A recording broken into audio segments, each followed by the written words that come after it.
Every year in May or June, I get an email from a former student who is signed on to work as a sales rep for a company that sells high-end knives and silverware.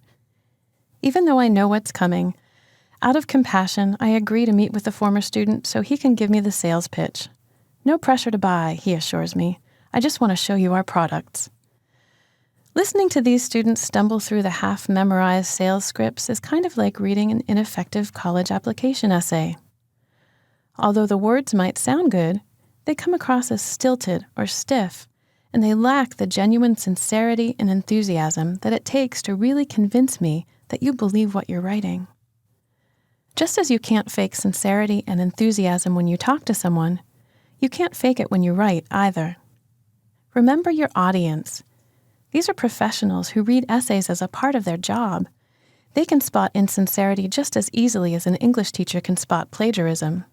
It's as obvious as the words on the page. So, how do you avoid this trap and still express your sincerity?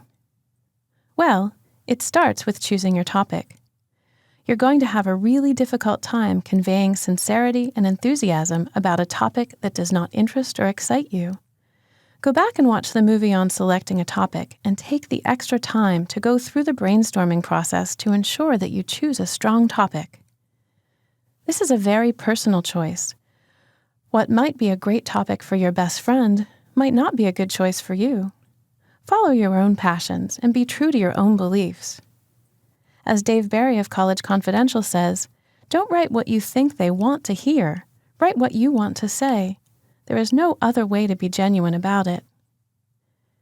The emotion you need to convey depends on the topic you choose. Enthusiasm is different than excitement. Obviously, if you're writing about a sad or emotionally difficult time of your life, you don't want to try to make it sound as if you're excited about it. But you can convey that you are passionate about it. Sincerity and enthusiasm are also linked directly to your word choice. We've already talked about how to avoid a stilted or overly formal tone. It's hard to be sincere when your writing sounds stuffy. Choosing specific details can also help to create the sincere tone. We can see an example of this in the sample essay. I don't know what came over me. To this day, I still haven't told my mother I did it. I knew hitchhiking was dangerous. We had only been living in this part of Florida for a few months at that point.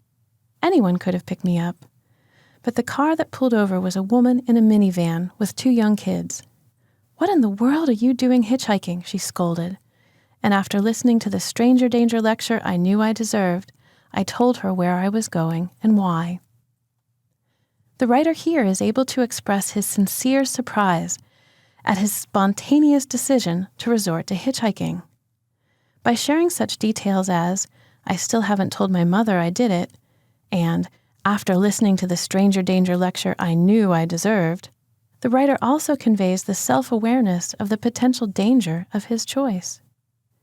So, as you begin the process of writing your own essay, make sure you choose a topic you believe in and write about it with sincerity and enthusiasm.